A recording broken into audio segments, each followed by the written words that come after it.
British Midlands Flight 092. It was January 8, 1989. The plane was travelling from London Heathrow Airport to Belfast in Northern Ireland. The aircraft was a Boeing 737-400 series and it was only 2 months old. The captain was one of the most experienced pilots of British Midland Airways. However, he had only kept 23 hours on the new plane while the co-pilot 53 hours. At 7:52, the plane was airborne, and at 8:05, the plane ascends from 8,500 meters to cruising altitude of 10,600 meters. The top fan is heard and the aircraft starts to vibrate violently.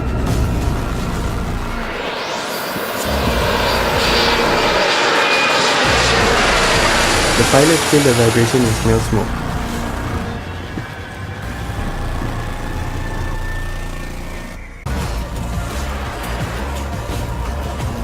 A passenger that was sitting at row 1 looks out the window and sees trails of spark emerging from the left engine. The pilots could not see either of the engine and they were unaware of the sparks. They had to rely only on their cockpit instrument displays to diagnose the problem.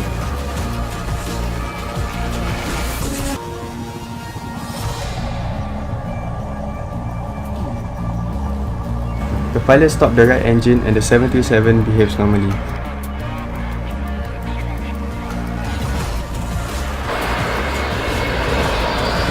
They proceed for emergency landing. Heading 090, be vectoring for the ILS.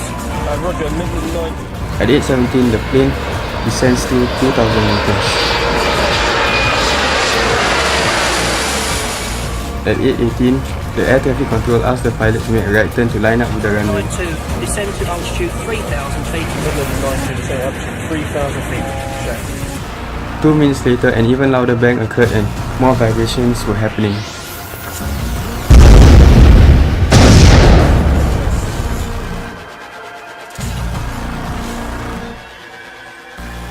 Then everything went silent.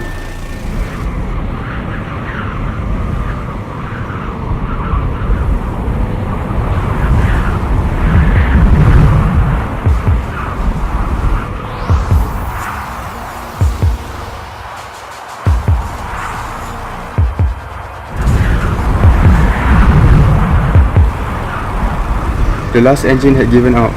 The plane had lost both engines and there were no forward thrusts. The pilot tries to restore power, but they were unable to do so.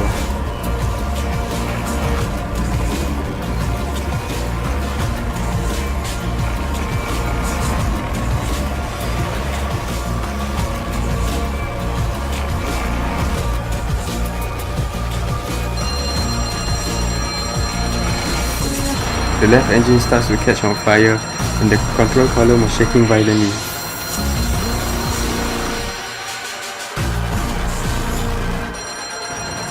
The ground proximity warning system indicates that the plane was going down too quickly, and the captain tries to raise the nose to stretch the glide. D1. Pull up. Pull up. Pull up. The captain prepares the passengers for crash landing. Prepare for crash landing. Prepare for crash landing.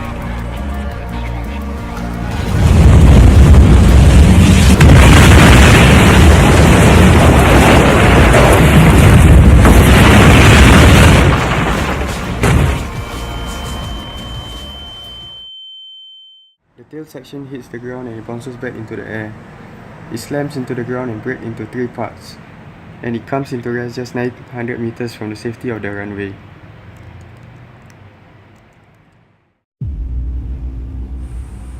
Investigators turn to the possibility of mechanical failure. Survivors of the crash report a double engine failure.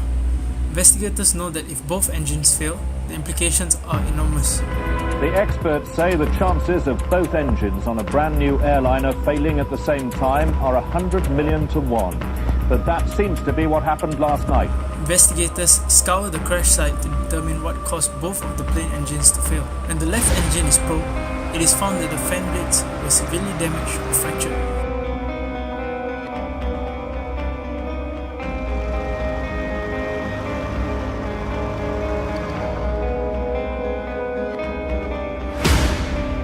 The damaged fan blades threw debris deep into the engine, and the resulting damage was fatal.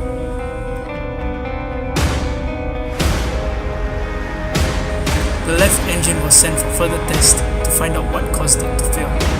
They carried out investigations on the right engine. After hours of searching, they concluded that the pilots may have shut down a perfectly good right-hand engine, resulting in a catastrophic human error. It really does look as though they may have shut down a good engine. As the fan blades in the left engine fractured. Due to excessive metal fatigue, the fractured blade damages the engine severely.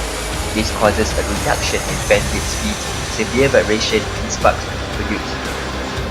The auto throttle, which was enabled, detects the change in fan speed and tries to recompensate this by providing more fuel to the left engine in order to maintain the desired fan speed rate. To spark, ignite the added fuel to release a trail of fire at the engine exhaust. The passengers and cabin crew saw the flames igniting for the left engine but did not report it to the flight crew because they thought the flight crew was aware of the problem.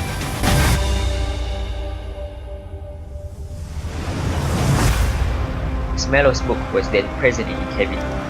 Captain Kevin Hutt thought that the right engine was faulty, as on previous variant of 737, the bleed air from the right engine was used for air conditioning. He, however, was not aware that on the 737's 400 variant, the manufacturer designed the bleed air from both engines to be used for air conditioning. Captain Hutt then disengages the auto throttle and turns off the perfectly working right engine. This stopped the vibration, which made Captain Hutt to believe that he had solved the problem. This, however, was not the case. The auto throttle was the one that solved the problem.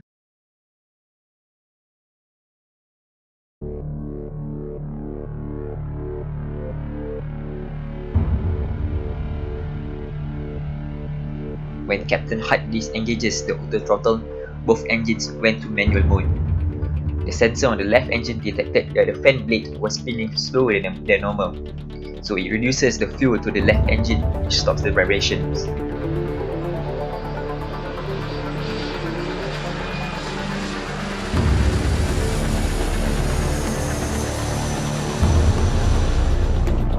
Captain Hutt then proceeded to review all his decisions but was interrupted by the ATC, which asked them to descend to prepare for landing. Indicating westerly at 5.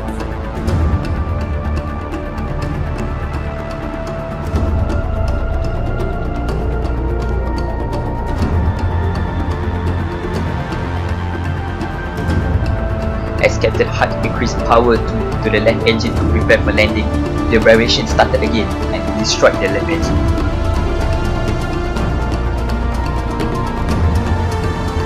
With both engines gone, the plane crashed.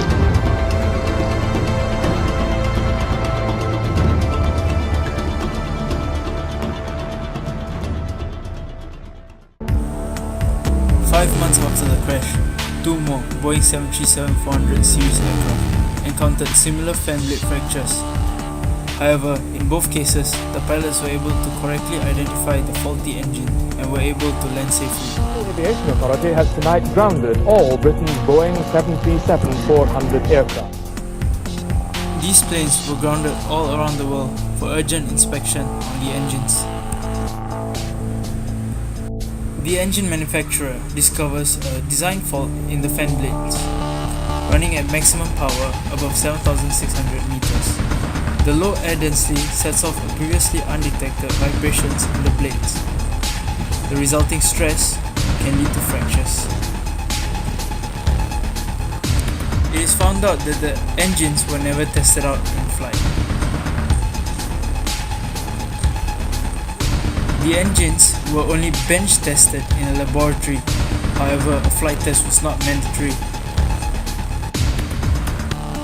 If it had been, the engine's design flaw would have been detected by the flight test. Because of this design flaw, the engine manufacturer had to redesign and refit 99 different Boeing 737-400 series aircraft. Aviation regulations now require all engine manufacturers to flight test each and every one of their engines. There were several things that could have happened that could have avoided the crash. Firstly, the cabin crew did not inform the pilots that the fire came from the left engine. If there were effective communication, this would lead the pilot into diagnosing the correct engine. Secondly, the pilot did not finish his review of his decisions, as the ATC dropped him to request for landing. If he had finished his review, he could notice the stop and avoided the crash.